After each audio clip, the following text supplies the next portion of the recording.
Les négociations bilatérales n'aboutissent pas. 2 ans plus tard, le Dey d'Alger prend même en otage 2 équipages de navires. Il réclame 60 000 $ pour leur libération ou menace d'en faire des esclaves. Rapporté au budget actuel des États-Unis, cette somme représenterait aujourd'hui plus de 60 milliards de dollars.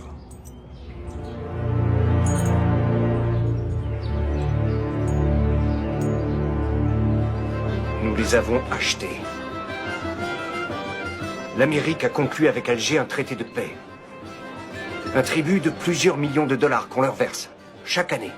Une somme de l'ordre de 20% des recettes de l'État.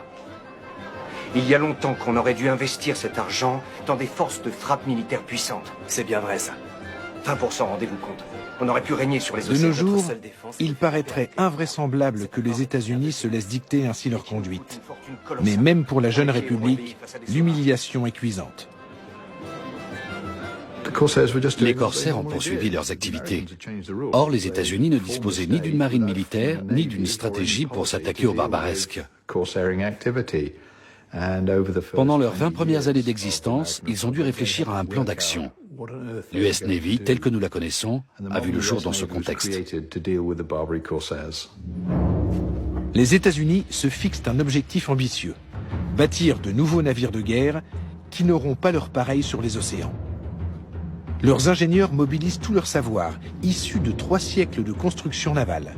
Ils innovent, supprimant les lourdes superstructures des siècles passés.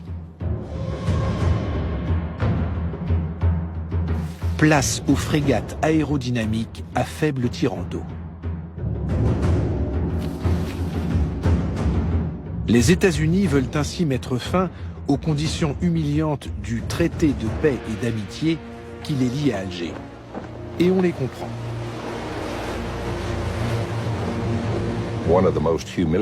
En 1795, les États-Unis ont connu un épisode particulièrement humiliant.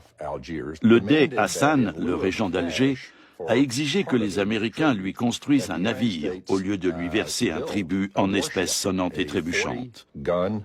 Il devait livrer à Alger une frégate d'une 40aine de canons doublés de cuivre.